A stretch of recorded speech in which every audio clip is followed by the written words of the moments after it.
A decade ago, as was mentioned, I wrote actually the first book on digital transformation, the Digital Transformation Playbook, which has gone on to be published in over a dozen languages. This was really at the time when large companies, governments, agencies around the world were just starting to grapple with the challenges of the digital age and the importance of change that we would need to undertake. And in the years since then, I've had a chance to advise and work alongside a wide range of companies and organizations, from Google and Microsoft to MasterCard and Citibank to Toyota, Merck, and others, and see that the challenges that they have faced as they try to drive this kind of digital change, new ways of thinking, new mindsets and culture, as was just mentioned by the Prime Minister, in organizations and government agencies of all kinds. I've also had access to what I think of as this Global Insights Lab, over 25,000 executives around the world who I've had a chance to teach both in person and online through my work at Columbia Business School, giving me a finger on the pulse of what are the emerging trends and changes and the urgency and the agenda for digital transformation across very different organizations. So fast forward to today, after the last decade of all the work, all the change that has been done, what does digital transformation look like now? Where are we as organizations and governments? What is the next stage ahead of us? What I see as I spend time with very different organizations is three common challenges that I keep seeing popping up that companies are facing right now at this moment. And maybe one of these may resonate with you or be familiar. The first challenge is what I call overcoming friction. And this is organizations that are at the earlier stages of transformation. Now they have started investing real resources, time, money, and people into technology and new processes.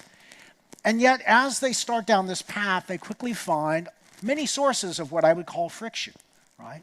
A lot of times this is described as inertia in the existing ways of working, a resistance to change. Maybe it's simply processes that have been in place for many years, right, that are holding you back. Very often it is culture and it is mindset, as the Prime Minister mentioned, this mindset of focusing on compliance and following rules as opposed to outcomes and driving impact. Other factors can come in here: short-term thinking, risk aversion in many organizations, the challenges of attracting digital talent to many markets. These and other causes of friction can all slow down so that progress is made. But in many of these organizations, what I hear them telling me is, yes, we are moving forward, but we have not yet seen the level of impact that we expected from our digital transformation efforts. If you happen to be in this first group, don't feel bad. You are not alone. In fact, a lot of studies and research have shown this is actually the largest group. About 70% of organizations, again, public sector and private sector, that are pursuing digital transformation initiatives rate themselves in this circumstance where they're making progress, but they are not seeing yet the level of impact that they were hoping for. Now, a second challenge that I see in other groups is what I call raising the bar. Now, these are companies, they understand, or government agencies, they understand that digital transformation is a long journey. Right? And they talk about a progression of crawl, walk, run, right? Learning to crawl, to walk, to run. They'll tell me, we're in the walk stage. We've really changed the way we operate, but we know we have our sights on further to go. And they have made real progress. They've hit major milestones. They have succeeded in many of the initial goals they set for their digital transformation. They have revamped their legacy business or ways of working, gotten out the paper, turned from analog processes to digital ones, capturing data. They solved many of the common pain points of their industry or their category, right? Removing problems and obstacles, digitizing processes, creating more data-driven mechanisms, more personalized interactions, right? They've captured much of the low-hanging fruit, if you will, of digital transformation. And yet, at the same time, the world has not stood still.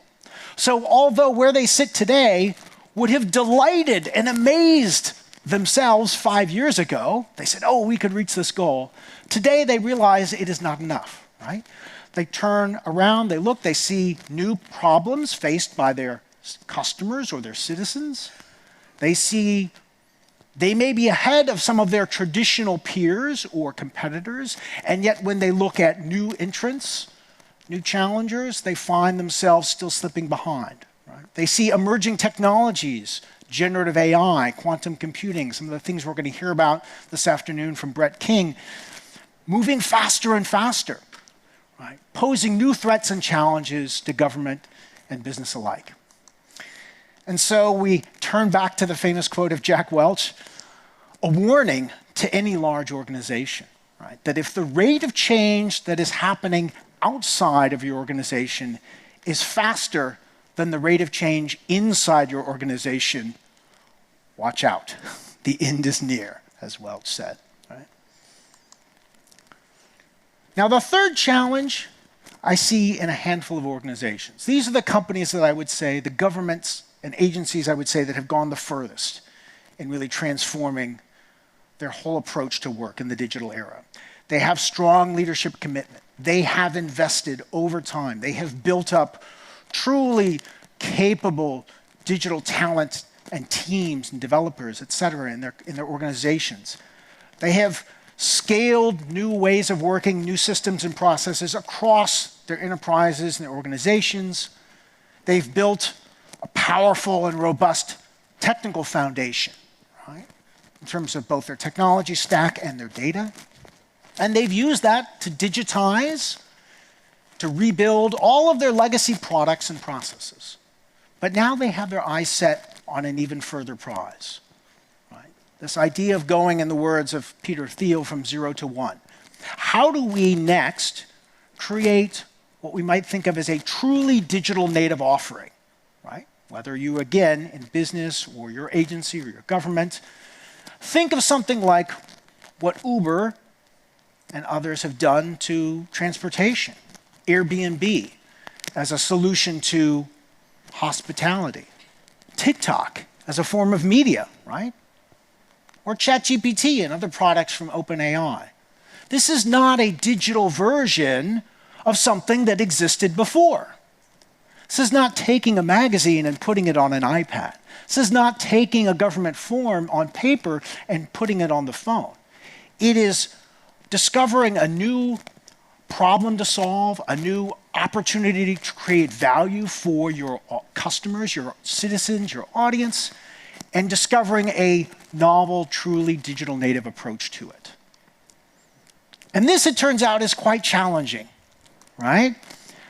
These highly successful companies and agencies discover that it is a really difficult shift to go from solving known problems, right? From replacing one technology solution with a newer, better technology solution, to following best practices, learning from benchmarks, and executing a careful project plan, right? This is what we've all been used to.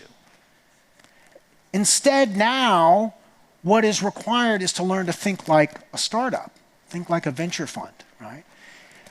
To go into a new space to tackle an unknown problem where there are no benchmarks, there are no best practices and case studies to learn from. And instead, what we must do is rapidly experiment, iterate, learn what does or does not work in context, and then start to scale the successes rapidly across our organizations. Now, I have good news.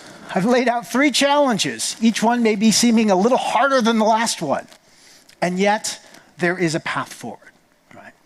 But it starts with recognizing that what got us here is not going to take us where we need to go in this next stage of digital transformation. What got you here will not take you there. The standard approach that many of us have already applied or are in the process of applying, designing customer journeys, paying down our technical debt, migrating to the cloud, all of these steps are important. All of them are necessary. But if we stop there, if this is all that we do, we can very easily fall into what I call the digitization trap, where you are, again, simply creating a more efficient version of what you've always done. Right? Today, the New York Times is seen as a great example of a very old legacy institution that has transformed. And yet, for almost 20 years, it was stuck in the digitization trap. All they were trying to do was to replace the newspaper with a digital version of the exact same thing, which is good, but not sufficient. Right? Where we need to go next is to learn to create truly digital native services for our citizens and operating models, to find and create a unique path to growth for our business or impact for our government agency, and to learn to leverage each new wave of emerging technology despite the incredible uncertainty around things like large language models today that are really on just the cusp of being developed and seen in real-world practice. So what does this look like? Well, let me share with you 3 brief stories. The first comes from financial services, MasterCard. Of course, well-known, very successful to this day with its long-standing core business as a credit card network. And yet, MasterCard today is not simply using digital to improve that core business. It is reimagining itself and looking to solve new additional problems. It's looking at how do we improve security through developing new forms of identity, digital authentication. And applying this not just to detect who has your credit card, it's being applied to in-store shopping experiences where you can walk in and biometrics and facial ID can allow you to wave your hand to check out and pay the bill, right? It is applied with data analytics, where they're taking the vast amounts of data that they have, commercial transactional data, and not just applying it to managing payments, but also looking at what other problems can we solve? How can we look at this data overlaid with geography and time, see patterns that can be helpful to commercial real estate development, to government policy, to identifying physical hotspots for applying new resources. Another major initiative of theirs is how can MasterCard become a platform to help small businesses around the world in their own digital journey? Those who have less experience, less resources, to start on the path of digital transformation themselves as a small business.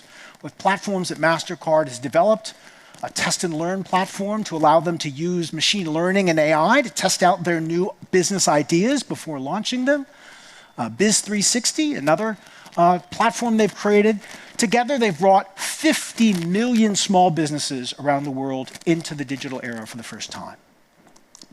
Another example, Amazon, of course, made its name in the early days, rethinking, reinventing, reimagining retail, right? For starting with physical books and then moving into other physical products, starting to move into digital media. But then they were willing to step back and look into very different problems, new areas to pursue. And one of those, which had an incredible impact, started with a junior network engineer. His name was Benjamin Black, right? He was part of several teams that were working on designing the architecture for how they were going to build a more robust, more scalable IT architecture for Amazon, using some of the newest practices of modular design, cloud migration, and so forth.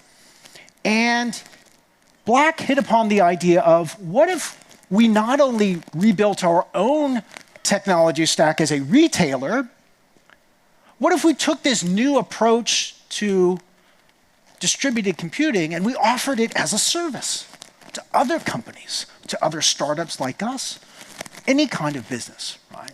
That's trying to operate with greater resiliency and scale in this new internet era. And that begat what we now know of as Amazon Web Services. Right? If you're not aware, Amazon Web Services, of course, a cloud computing service, is actually the biggest, most profitable part of the entire company today in Amazon. Right? But it didn't start with Jeff Bezos or a senior executive. It started with this junior engineer and his colleague, Chris Pinkham. The two of them were given a green light to start just a very small team of 3 people working on this initial idea, tinkering with it, experiment, see how quickly they could move on it. Could they build one simple product that other companies would actually use? And if so, what could we learn from that? And then could we start to build that out to make a real service? Right? This applies many of the ideas that Amazon has embraced over the years of 2 pizza teams and other organizing principles that are all about empowering individuals to take and move fast with new ideas to discover which ones might just work, might just have a tremendous impact. In the area of governance and government, we have many incredible examples today in the room. One of the very earliest pioneers in this space was Estonia. Right? Shortly after they regained independence in 1991, they started on this incredibly early journey. They didn't even really have a physical telecom infrastructure, traditional analog infrastructure. So like many markets in the world we see today, they did a leapfrog and they leapt immediately to digital infrastructure and the digital approach, but thinking not just about supporting business, but actually putting this at the core of their new government. And so in Estonia, we can see not just an early example of how do we use digital technologies to take government services and make them faster and more efficient, but how do we put the user at the center? Right? Take a user-centered approach, a citizen-centered approach to everything, and be ready to even rethink what exactly is it that the government should do with, for, and by its citizens. They've developed systems to make it incredibly easy for citizens to propose new initiatives and referendum that can be taken up by the parliament. They have connected not just a database built for government services to every single government agency, so that they have a principle that you only should have to give the government any given piece of data about yourself, your birth date, your marriage, your property that you've purchased. Only give it once, and you will never be asked again, right? But they've applied that and connected this with public sector as well. And so businesses also can take advantage of this.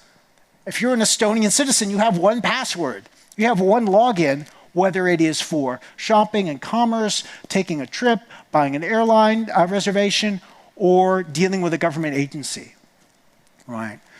They have taken so much bureaucracy out of the system. Right? It takes 3 minutes on average to file your taxes if you're an Estonian citizen.